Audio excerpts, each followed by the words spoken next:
Jaya Radha Madhava Kunja Bihari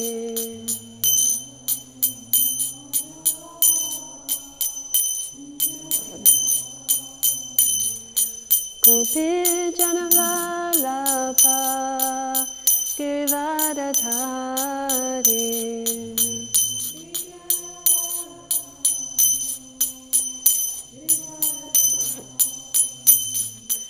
Gopi Janavalabha Giridharadhari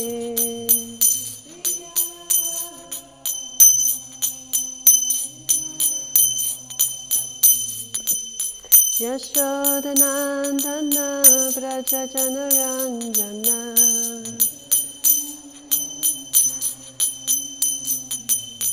Yashodanandana Vraja Janaranjana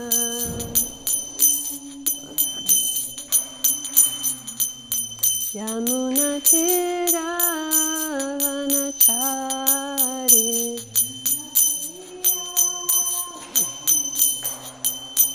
Yamuna Tira Vanachari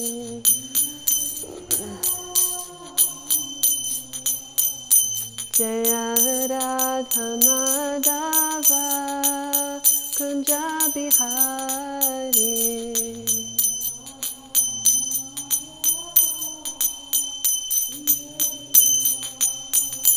Jaya Radha Giridhari Radha Giridhari Radhe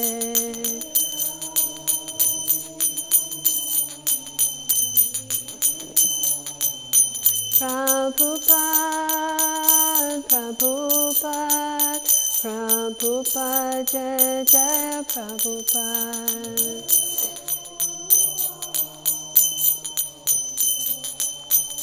Prabhupada, Jaya Jaya Prabhupada. Jai Vishnupad Paramahamsa Parivrajacharya Astatara Sata Srishma Srila A.C. Bhaktivedanta Swami Maharaj Srila Prabhupada Ki Jai. Jai Vishnupad Paramahamsa Parivrajacharya Astatara Sata Srishma Srila Bhaktisiddhanta Saraswati Goswami Srila Prabhupada Ki Jai. Anantakoti Vaishnava Vrinda Ki Jai. Granthara Srimad Bhagavatam Ki Jai. Nitai Gaura Premanande Hari Hari Bo. Om Vishnu Padaya Krishna Prashnaya Bhuttade Shrimati Deva Amrita Samanati Namane Prachari Bhavanaksham Chabhakta Charvanta Pratapika Namyasi Savichite Namaha. Om Namo Bhagavate Vasudevaya. Om Namo Bhagavate Vasudevaya. Om Namo Bhagavate Vasudevaya. We're continuing with Srimad Bhagavatam, Canto 3, Chapter 31, The Movements of the Living Entities, Text 29. Sahadehena manena Vardamanena manyuna Karoti vigraham kami Kamishvantaya chatmana Sahadehena manena Vardamanena manyuna Karoti vigraham kami Kamishvantaya chatmana Sahadehena manena Vardamanena manyuna Karoti vigraham kami Kamishvantaya chatmana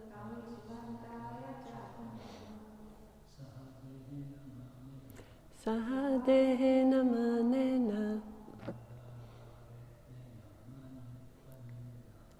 Vardamanena manyuna Karoti vigraham kami Kamishvantaya Chatmana.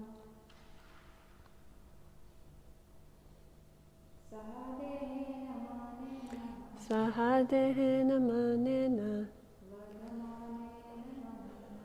Vardamanena manyuna Karoti vigraham kami Kamishvantaya Chatmana. Saha, with Dehena, the body, Manena, with false prestige, Vardamanena, increasing, Manyuna, on account of anger, Karoti, he creates, Vigraham, enmity, Kami, the lusty person, Kamishu, towards other lusty people, Antaya, for destruction, Cha, and Atmana, of his soul. Translation and purport by Srila Prabhupada. Srila Prabhupada ki jai. Can you hear me okay? Yeah? With the growth of the body, the living entity, in order to vanquish his soul, increases his false prestige and anger, and thereby creates enmity towards similarly lusty people. Purport. In Bhagavad Gita, 3rd chapter, verse 36, Arjuna inquired from Krishna about the cause of a living being's lust. It is said that a living entity is eternal, and, as such, qualitatively one with the Supreme Lord. Then what is the reason he falls prey to the material and commits so many sinful activities by the influence of the material energy? In reply to this question, Lord Krishna said that it is lust which causes a living entity to glide down from his exalted position to the abominable condition of material existence. This lust circumstantially changes into anger. Both lust and anger stand on the platform of the mode of passion. Lust is actually the product of the mode of passion, and in the absence of satisfaction of lust, the same desire transforms into anger on the platform of ignorance. When ignorance covers the soul, it is the source of his degradation to the most abominable condition of life, of hellish life, To raise oneself from hellish life to the highest position of spiritual understanding is to transform this lust into love of Krishna. Sri Narottam Das Thakur, a great acharya in the Vaishnava Sampradaya, said, Kama Krishna karma pane. Due to our lust, we want so many things for our sense gratification. But the same lust can be transformed in a purified way so that we want everything for the satisfaction of the Supreme Personality of Godhead. Srila Prabhupada has put that in italics. We want everything for the satisfaction of the Supreme Personality of Godhead. So that's emphasized here. Anger can also be utilized towards a person who is atheistic or who is envious of the personality of Godhead. As we have fallen into this material existence because of our lust and anger, the same two qualities can be utilized for the purpose of advancing in Krishna consciousness, and one can elevate himself again to his former pure spiritual position. Srila Rupa Goswami has therefore recommended that because in material existence we have so many objects of sense gratification, which we need for the maintenance of the body, we should use all of them without attachment for the purpose of satisfying the senses of Krishna, that is actual renunciation. Om Jnana Timirandasya Jnananjana Shalakaya Chakshurun Militam Yena Tasmai Shri Guruve Namaha. Jai Shri Krishna Chaitanya Prabhu Nityananda Shri Advaita Gadadha Shivasari Gaura Bhaktavrinda. Hare Krishna, Krishna Krishna, Hare Hare. Hare Rama, Rama Rama, Hare Hare. continuing hearing the process of birth, the condition of the spirit soul who goes through this whole process of birth.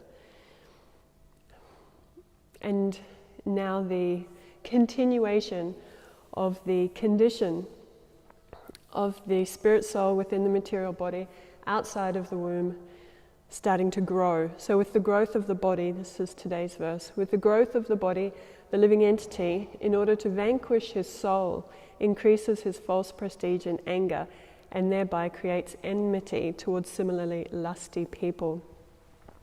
So these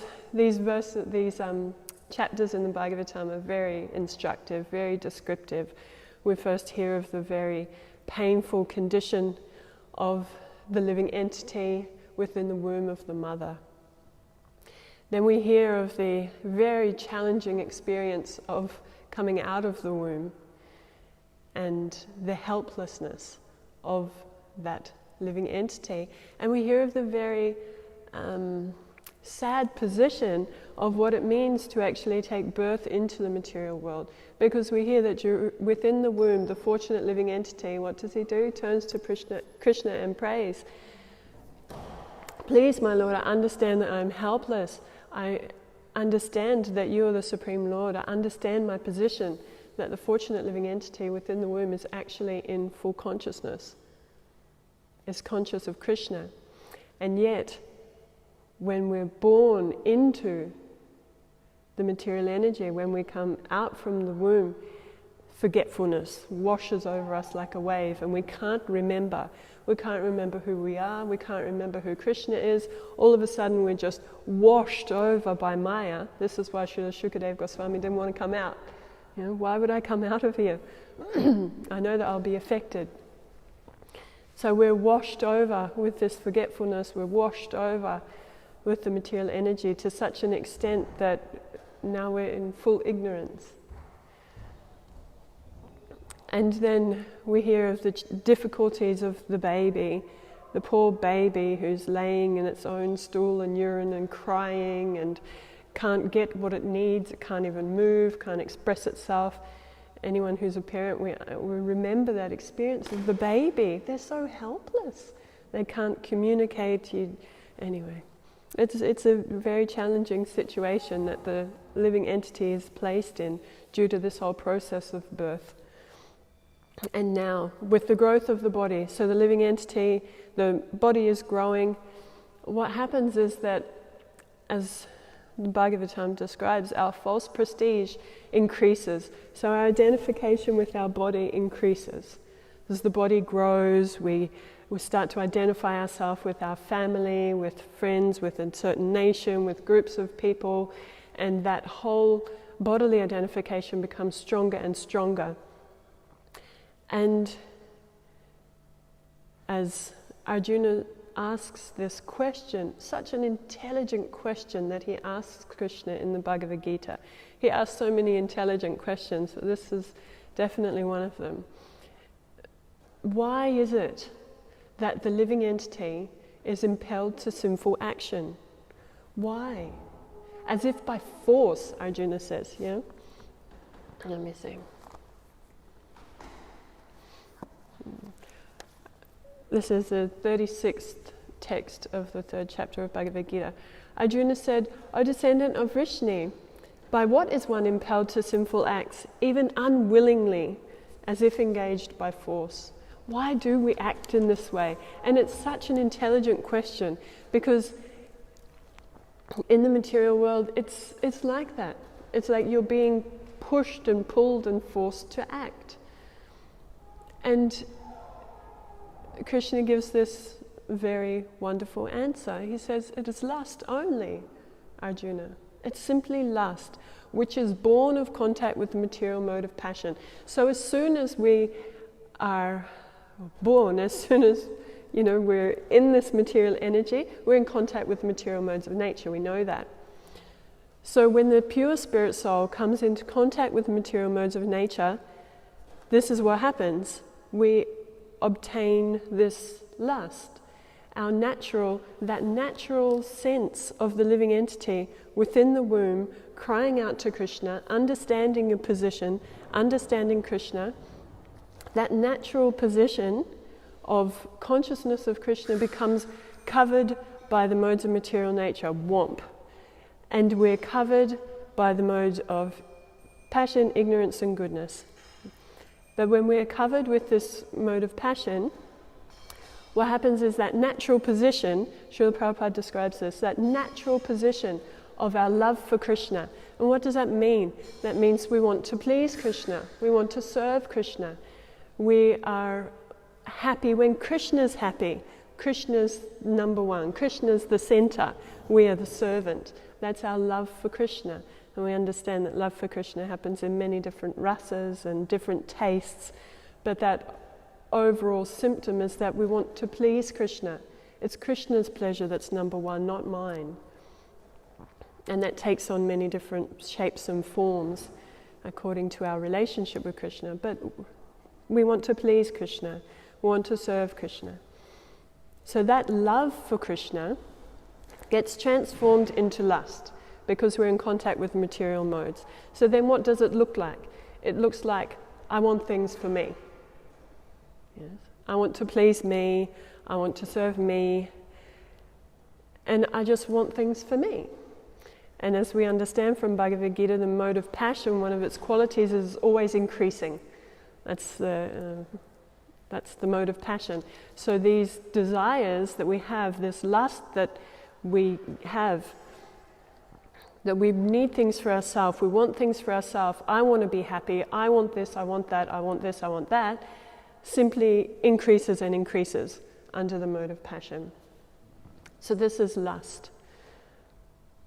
And Krishna says to Arjuna that it's because of this lust that then we're forced to act in so many ways. Because we have those lusty desires, I want this for me, I want to feel this way, I want to achieve this, I want, then because that desire is there, seated within the mind and the intelligence, as Krishna explains in Bhagavad Gita, that there are 3 sitting places for lust. Yes? The mind, the intelligence and the senses.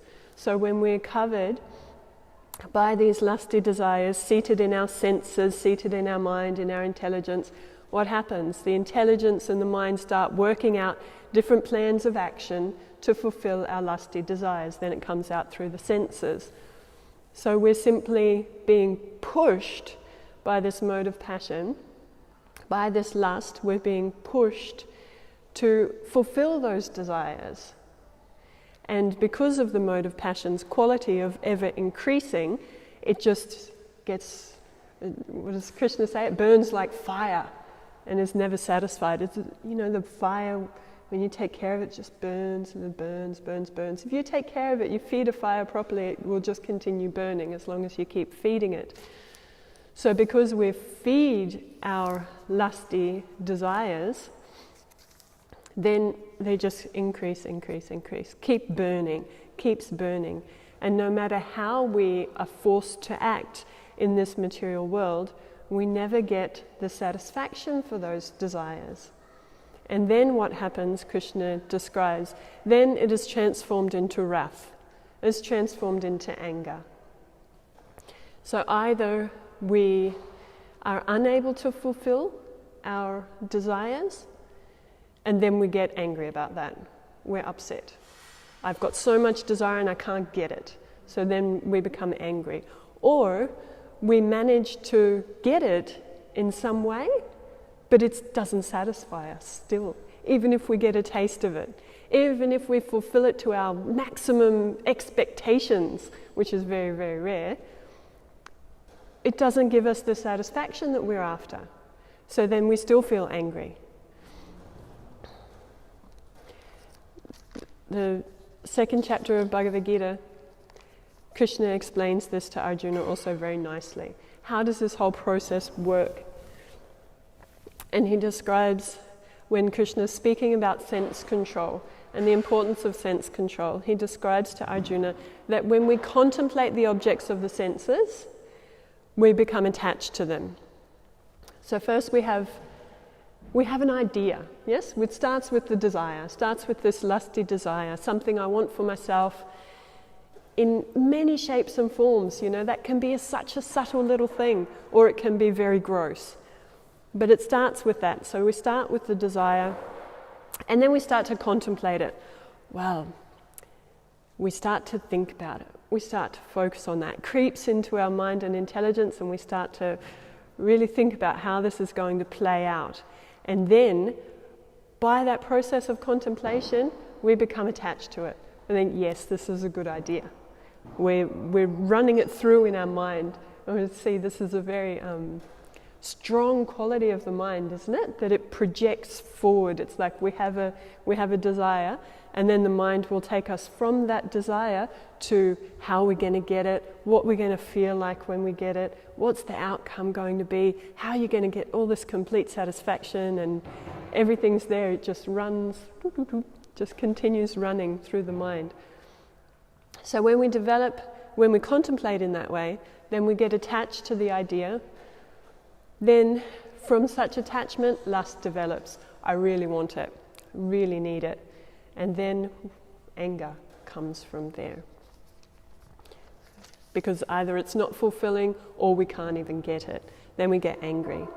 And then Krishna describes from anger, delusion arises, complete delusion.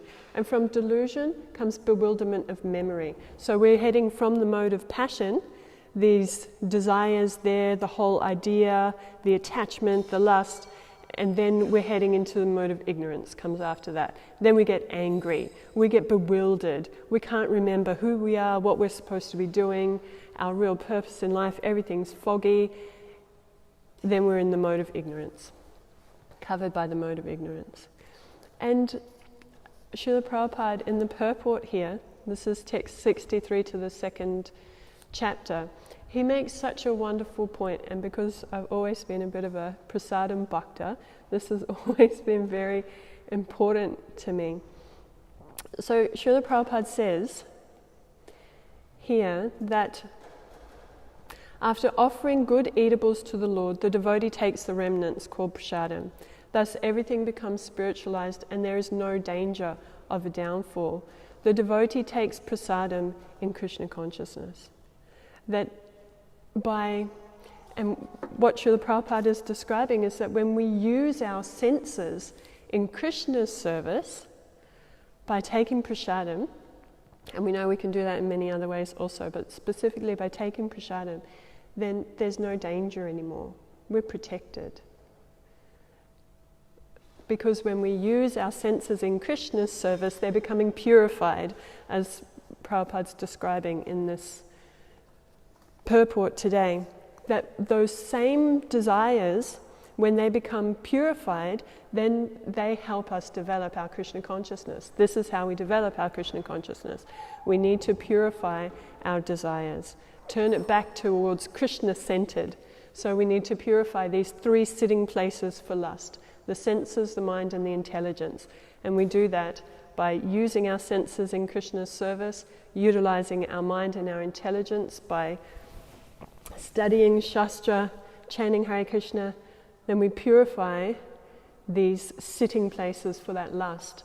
And then we'll start to see our lusty desires, the desires for things for myself, start to transform back into desires for Krishna's service.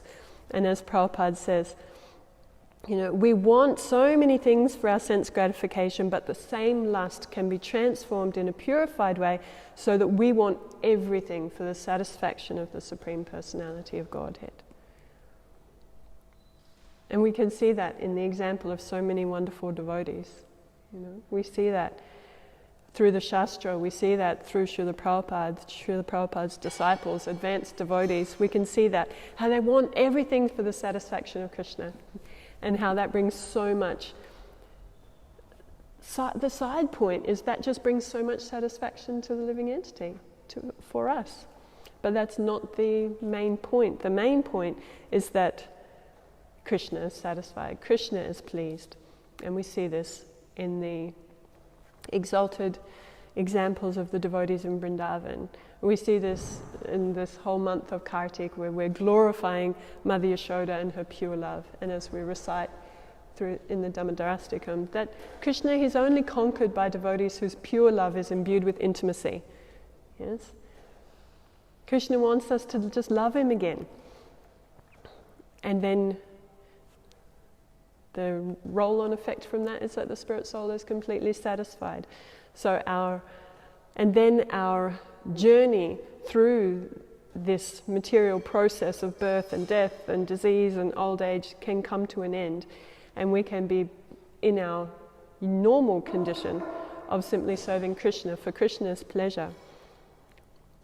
So this is an opportunity to purify our senses, purify our mind and our intelligence, and actually reawaken, uncover our pure desires to serve Krishna, because they're seating there, that doesn't make sense, they are there, those desires are there, they're just covered, we're so covered by the modes of nature.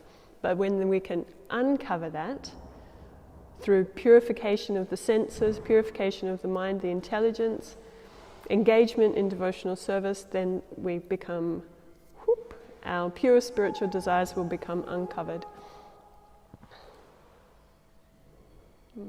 So as I'll just end with the end of Prabhupada's purport here, Srila Rupa Goswami has therefore recommended that because in material existence we have so many objects of sense gratification, which we need for maintenance of the body, we should use all of them without attachment for the purpose of satisfying the senses of Krishna. That is actual renunciation. So we use our things for Krishna's pleasure, and then we become purified of this perverted desire to want to use things for ourselves. Granthara Srimad Bhagavatam ki jai, Srila Prabhupada ki jai. Would anyone like to make a comment? Ask a question, Mother. It's quite interesting, the definition of lust, because I kept thinking that lust was just the opposite side of love. But there's more to it. Well, Srila Prabhupada says that our love for Krishna transforms into lust when we're in contact with the material mode of passion. So that original feeling of love for Krishna, the way, to think about this love versus lust, it's like love, and we have a glimmer of that, especially as a parent in this material world. We have a glimpse of that you just want everything for your child. Yes, you want them to be happy, you want them to be taken care of. Your needs are so low on the radar compared to the desire for everything for your child. So that's a very small glimpse of this love for Krishna, that just everything is for Krishna. Everything. It doesn't matter how you're feeling, or that's inconsequential. Everything is there for Krishna. And then when we come into contact with the modes of material nature, then Krishna is suddenly out of the picture, and I'm in the center, and I want and I need, and it just goes on, and it gets deeper and deeper as we continue this whole process of birth and death, birth and death, birth and death. We become more and more and more covered. So when we see around the world all this giving and nurturing and all these things going on right here, so these are all coming out of lust, but like closer down at the union of family. Yes. Yeah, it's crazy. That's why this is such a wonderful question from Arjuna. By what is one impelled to action, as if by force? And you see that like in your example of criminals, and like really intense, violent behavior or something like that, It's as if by force. What's driving them? Why does that happen? And as you say, it's lust, but it becomes so intense that it comes out in such intense, terrible ways. But it's the same point that Krishna makes here. killed the Muslims in Christchurch, Yeah. he wanted to take revenge because some Muslims apparently killed his niece. Yeah. And so he just targeted, he lost it, he became so bewildered that he didn't just go for that one person who killed, but he went for entire Muslim. Yes. Yeah. What has it meant? Yes. Yeah, it's shocking what we can do. Yeah. But will it be also connected to karma? Yes, I'm sure it's all be added in there, definitely, you know. We understand that as we go through this whole cycle of birth and death, then we're creating more and more karma for ourselves, and then that also impacts on the way that we act. But yeah, this material world is very binding, very deep, huh? Yes.